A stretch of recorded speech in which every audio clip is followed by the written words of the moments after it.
because unlike Sino, which is kind of mean to say, he actually makes it work. So we're going into... yeah, it's pretty harsh. Please do not lynch me, Sino fans. But sometimes reality is cruel. We're going into game number 3 here. Let's see how the draft turns out. All right, it's going to be the Lilia band coming out for the side of Team CARACAL. They are done with Stormy on this comfort pick, followed up by the Valentina from Orange Esports. The Valentina is obviously expected on the red side, but the Lilia band from Team CARACAL looks like they're realizing, okay, giving this to Stormy might be a bad idea, but this just makes it more likely that he'll actually bring out something weird, and I am all for that. Hey man, there's still a lot of mages here up on the table. Let's not forget that if you're banning out Lilia, you're going to lose a priority pick. Wan is banned out. Well, I don't want to mention Akai too much because it feels like both teams don't really want to touch it in a sense. Maybe it's a gentleman's agreement. Maybe it's not. No clue there. Orange Esports, on the other hand, they usually go for Masha. I'm still kind of marinating a little bit on the fact that Akai was just completely ignored that last game when Diggy was banned. Like, why couldn't Team CARACAL just give Sino the Akai? It would have worked perfectly fine. And look, I'm just taking it in at this point. I'm really just taking it in. I cannot be bothered trying to rack my brain around that. We're not going to see it too often, and people do get punished for it, but let's see how far it's going to really go. Fanny gets banned out for the side of Orange Esports. Farmis, still a big question mark here. Julian, still a big question mark as well. Yep, those are the obviously big choices for both these teams right now, and they do still have enough bans to get rid of them, but that does make me feel like something's missing. You know, something is slipping through my grasp here. The Eve is actually going to be prioritized by Team CARACAL, and that's understandable since they are on the blue side. If either Fermis or Julian get let through, they have first priority pick. Masha is wide open, by the way. Ooh, true. There's so much open for either side. Orange Esports could just let go of the reins a little bit and see what else comes by. But is Masha worth giving up? That's like such a dangerous hero. I think we've seen Rash play on it before, and it definitely, well, I'm pretty sure in any EXP laner's hands, that hero is going to make the world of difference for their backline.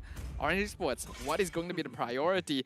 Oh, yeah, they're gonna just open up the gates, ban the Ling instead. Okay, Ling is a safe ban. I can't fault them for that, but Team CARACAL, where do they lean towards here? What is going to be their very first pick? Well, typically a lot of teams will grab the Faramis at this point, considering it's very rare for the hero to get let through the draft, but Masha is also very valuable. Looks like the Cult Altar is going to be the priority. Okay, so Farmers gets locked in for the side of Team CARACAL. Masha is probably going to get picked up by Orange Esports one way or another. Because, I mean, we've seen the Masha into Esmeralda matchup all the time. Half the time, nothing happens in lane. Most of the time. But once we start to get the first few items down and running, that's when we see Masha and even Esmeralda start to swing it into their own favors with some outside influence. Yeah, I think the Masha is definitely a hero that Orange would want to pick up, but it's also a very solo target hero when you have to deal with something like the Cult Altar. So grabbing the Akai here is actually something I quite like. It's a lot more effective at dealing with the Cult Altar in comparison. Esmeralda going to be the follow-up pick, meaning that Masha is still open. Team CARACAL, do they want to take it? Do they want to take it? Gotta think about this, Okay, so if they do take the Masha, it's highly unlikely it's going to be that great, especially when you're up against like an Esmeralda. Sure, nothing's going to really happen, but more of a deterrent is going to be the Akai with that heavy spin. It's a little annoying because it will knock you out of the way, and it will knock you out of animation as well, might I add. So Team CARACAL are going to go with the Grok carry. I mean, Diggy is up for grabs too, but there's also Farmis, but Farmis can technically go mid. I mean, Team CARACAL just prefer this particular flavor. I think this is alright though from Team CARACAL. The carry is a pretty obvious choice when the Akai and Esme have already been shown by Orange Esports, and Sino did do a pretty good job with this Grok earlier, not to mention denying it away from Stormy once again. This is going to be a pretty strong team fight if Bad Boy and Sino can combo together. Yeah, that is true. Although I would like to see Orange Esports Stormy pick up the Julian. That'd be pretty exciting to see him just go, you know, balls to the walls, just absolutely going for these big engages here. Irithel being covered over and locked in for the side of Orange Esports. All right, I quite like this as well. The Irithel pick once again going to Valence, a very good hero in the fact that Irithel can just run around the battlefield shooting you, and this will make it difficult for even heroes like Faramis and Grok to catch up and CC on this marksman. I think more importantly so, actually having the Queen's Roar is going to be a really powerful tool because, oh, drop down the Cult Altar, Team CARACAL is running at you, boom, Queen's Roar, slow you down, back away, take your time with the fight until the Cult Altar times out or completely disengage from the fight. Yeah, makes a lot of sense to me, not to mention the armor shred as well. So if they go for another physical carry, it would work out in a big team fight situation if Team CARACAL group up together. Orange Esports is going to be starting off the second round of bans by getting rid of Uranus. Again, actually not hard focusing the Dirov here. Yeah, I mean, Masha's still available. Let's just keep that, you know, the idea afloat here, unless it's another gentleman's agreement. Like, hey, we're going to play Hero Roulette, and we're going to make sure we're going to get rid of some of these S-tier picks. Sometimes I wonder if when these really strong hero picks get let through the bans, teams just completely forget about them because they're so used to not thinking about picking them up. I mean, us here at the table already forget about a lot of these top tier picks as the draft goes by, but it's weirder once we point it out. But Karina, going to be the follow-up ban from Orange Esports. Team CARACAL now have the last ban. Okay, I can understand the Karina here because that is a hero that's going to be pretty strong in the early game, combos well with the Faramis, does counter the Irithel as well simply because auto attacks won't damage it, so I can understand that. But if Dirov is picked up, if Masha is picked up, then Neo's not going to have as comfortable a lane, and the Kadita ban from Team CARACAL as well. I understand why they would go for it since we know AIM likes the hero, but when you have Cult Altar, do you really need to ban that out? Yeah, that's the thing. Also, what would be really interesting here for the side of Orange Esports, what if Stormy picked up? What if Stormy actually picked up the Esmeralda and Orange Esports locked in the Masha? Oh my. Really? Think about it. If they actually do that, it would just straight up be flexing. That's just a straight up letter of challenge to CARACAL saying, here's how you play mid Esme. I don't really think so. It'd be so funny, like, though. certain heroes work as a weird pick in the mid lane. I don't think this is one of them. The Diggy is going to be picked up by Orange Esports. Okay, fair enough. They have some clear disengage. They want to make sure that Team CARACAL doesn't have the counter pick on top of everything else. They still can play flexible. Orange Esports don't want to take any chances. So this is going to be a jungle Akai, roam Diggy, so AIM's going to be playing on that. It does look like there's an opportunity here for Stormy to play a physical mid lane again because you already have two sources of magic damage in the Diggy and the Esme. Well, I mean, am I reliably going to depend on Diggy for the magic damage? Not really. I don't see that happening. The Esme does take a little bit of time to get to that point, so I guess the question is, at which phase do they want to kind of put their focus and attention on, right?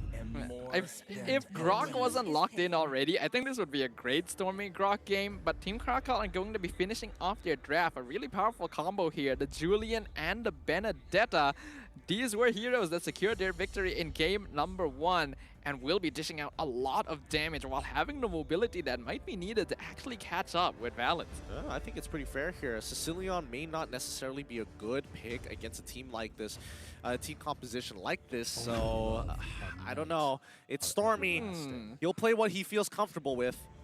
I'm personally a little sad because I was hoping Stormy would pull something weird out of his pocket again, but the Sicilian is definitely a hero he's comfortable with. It is, however, does mean that Orange Esports is going to be lacking in damage for most of the mid game. So that means Team CARACAL wants to up the tempo. They're going to want to play aggressive here. Yeah, they're going to play as aggressive as possible. Ooh, this is going to be an interesting one. The drafting between OE and Team CARACAL is going to be something that I don't think anybody can really predict that well. But for you guys at home, this is for your viewing pleasure. This is going to be the final game here for match point. It's going to be Orange Esports against Team CARACAL. Team CARACAL with a strong team fighting composition, looking to engage, looking to use that called Altar to buy that extra bit of time, while Orange Esports looks to scale, slow down these fights, and then re-engage with a bigger punch. It's time to be jumping in to the Land of Dawn for the deciding match. This is gonna be an exciting one to watch out for here, as it is the final game of Week 2, day number 2. So keep your eyes peeled, everyone. You're not gonna wanna miss a single moment. To start things off, I feel like I have to highlight just how uncommon it is to see a Diggy and an Akai on the same team. Yeah, you don't get to see that very often here, but hey, after the patches, after the tank patches, I mean, anything is possible. Tanks in the jungle, that was just the beginning. And AIM has Impure Rage on this Diggy. He is gonna be spamming the auto alarm bombs. We mentioned Diggy, not really a solid source of magic DPS. AIM says no. He is. He is. He will be, and he must be. I want to see what his build is going to be by the end of this match, so let's keep an eye out on that. For now, it's all about that mid control, but more importantly, AIM is switching between mid control and running down bottom side to make sure that Zed is not going to have a comfortable time here, as AIM will look to harass. However, Xeno is moving into enemy territory, as well as Farmis, making sure that the Akai is always going to be checked. We know that since Stormy is playing on the Sicilian, he's definitely going to be losing out on mid control as compared to a Grok and a Ferris Mist, which means that it's much easier for Team CARACAL to invade the enemy jungle. Luckily, Subway is on an Akai, so he's not usually at risk of being chased out of his own jungle. For now, let's see when level 4 comes by for Orange Esports, whether they want to make a move, because I don't think this is going to be a very eventful early game, unless, however, bottom side Farmis and Grok are starting to walk up here. AIM might be in some trouble. Does he have Flicker? Oh boy, he already used it. AIM should be giving that first blood over, and nicely from Team CARACAL, they pass it straight to Zed. That was perfect timing as well. Right before AIM hit that level 4, Time Journey could have gotten him out of there. And now we can see Rash even cutting out the lane. He wants to secure top lane advantage, make sure that Neo can't roam over to disrupt this turtle being taken by Ken. Oh, Rash taking way too much damage over there. Stormy just building up those stacks. He's running out of mana. Falling Star Moon already come down, but unfortunately for Neo, doesn't secure the kill. Call Altar is going to keep them alive. Subway tries, but it's going to be Julian who takes it away, and Subway gives his life for the cult. That was a huge mistake from Subway, and now Neo is in danger. Another 3-man Sanguine Claws might actually be enough to allow the Esmeralda to walk away, so well played to Stormy there. But usually the heavy spin is enough to guarantee any turtle, but Subway actually missed his retribution. He used it just a bit too early, allowing Ken to secure that for Team CARACAL. Yeah, that's a little bit awkward there, but let's have a look at the sub-emblems to see if anything is out of the order. Yeah, he does it again. Like Stormy, he doesn't completely max out the movement speed and does want to go for a little bit of that magic percentile. I guess he's just confident in his positioning enough that a little bit of damage in exchange for movement speed is always going to be worth it in his eyes. Sometimes these sub-emblems do come down very much to personal preference, because it really doesn't make that much of an impact on a grand scale. Right now, though, Team CARACAL do have the lead, 1K net worth lead, so that's a pretty comfortable start for them.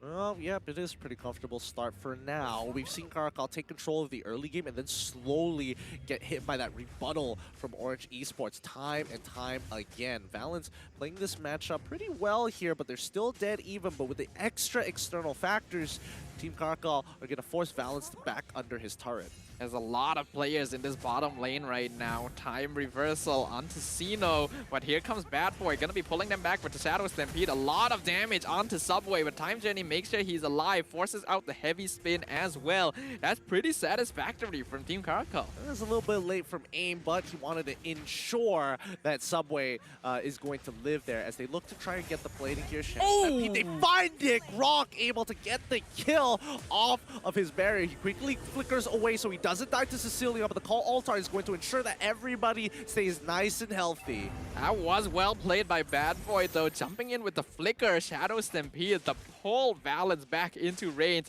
I just can't believe that Xeno got the kill with his wall projectile out of all the damage coming out there. Subway, he wants this turtle, and it goes Oh! to Zed. It goes to CARACAL again. Orange now want to re-engage. They're looking for it. Wild charge onto Subway. They're buying a lot of time back there, but Rash already picking up aim in the back line. Neo by himself. He does actually pick off Zed, so that's already going to be worth it. And he's actually doing a lot of damage here, but gets caught out by the chain, securing the kill for CARACAL. Oh, it's smart. He threw the chain, but he also threw the side to ensure that he has to walk through it to ensure that guaranteed damage onto Neo. A nice play coming out of Ken so far. And now he's going to go back to his purple buff, and bottom side still going to be okay. Gold ranking in favor of Team CARACAL as they are 2K ahead. Yep, Neo is the richest person on Orange Esports right now. Valens catching up very close as well. Honestly, these gold rankings are really close to each other. And it's all coming down to the fact that Subway is actually really far behind in farm. That's making all the difference. Yeah, you hate to see it so far. Ken currently at level 8, Subway currently at level 7. He's a level down, and he's a little under-farmed, but he'll eventually catch back up. Well, hopefully they do so pretty soon. Orange Esports wants to re-secure this. Stormy actually nearly dying there, but now he's threatening Rash. Oh, he gets it! Stormy does it again. Wow!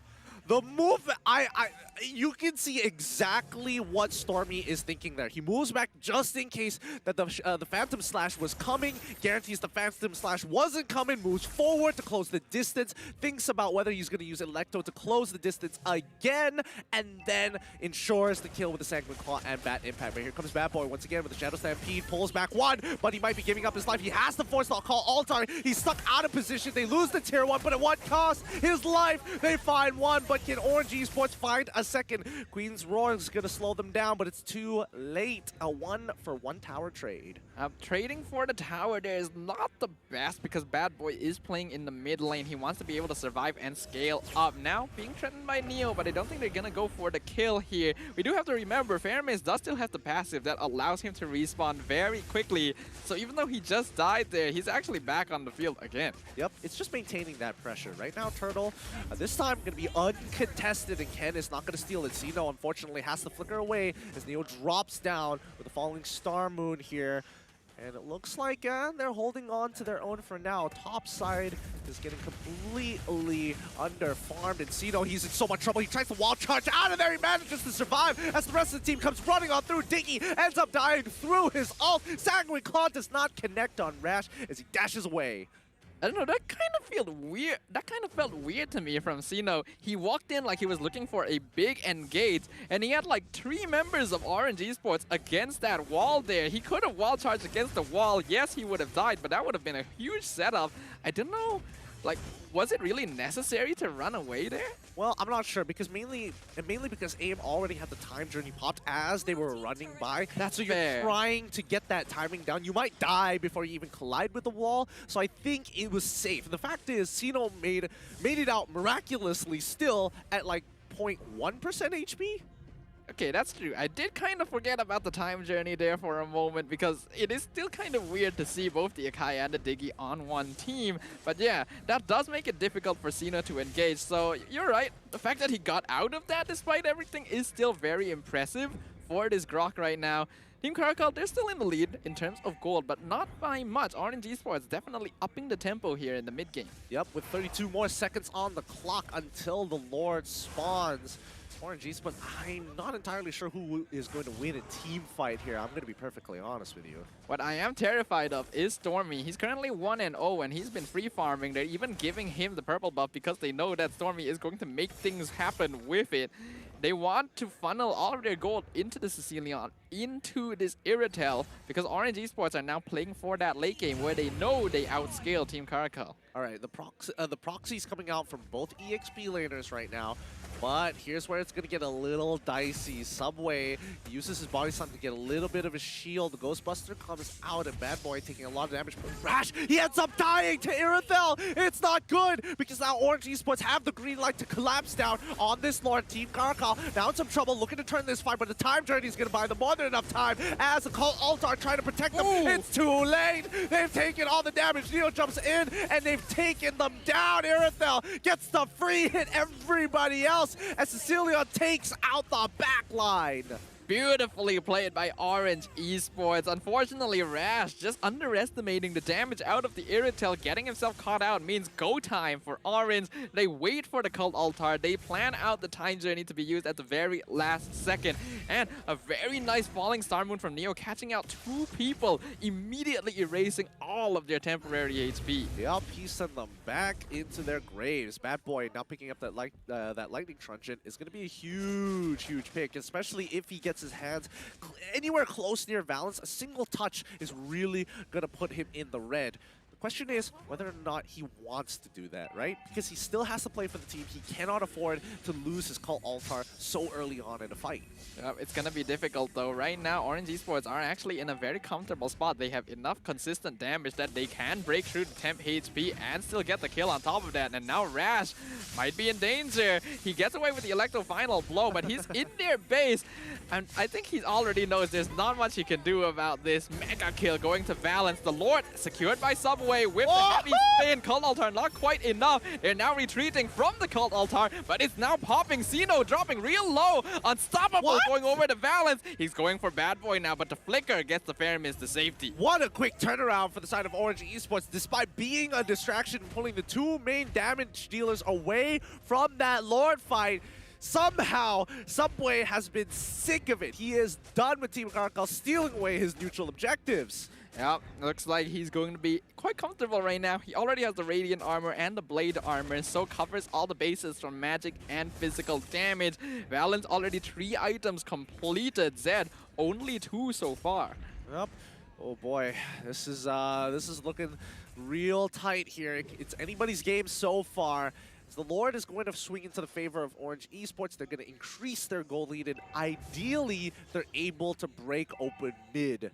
Yeah, this mid lane has been undamaged so far, but they finally lose the tier 1. Top tier 2 falls to the Lord as well. Orange going to clear up the entire mid lane and allow the Lord to distract Team CARACAL. They're actually going to try and go for the top inhibitor now, but the Lord is already dead, and the Pulse clears up the minion wave. So Team CARACAL will survive, but they only have 1 external tower left.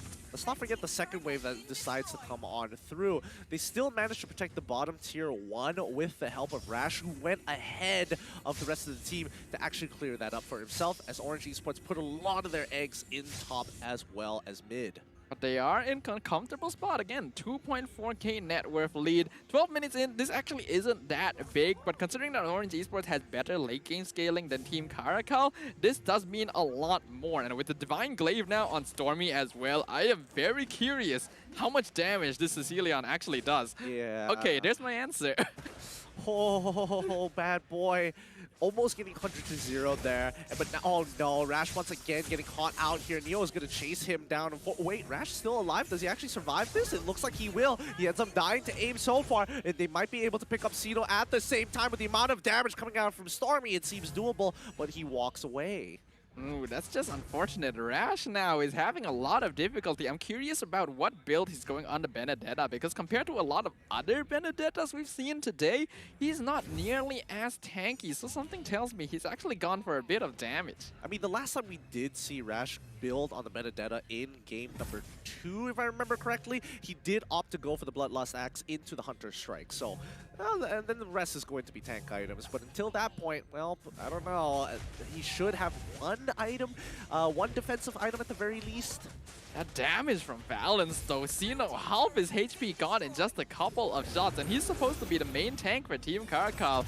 They now basically have no way of really initiating in, because the Grok is going to die so quickly as well. They have to use the Cult Altar perfectly against Orange Esports to take a big team fight. Yeah, I think Orange Esports is going to try and coin flip this.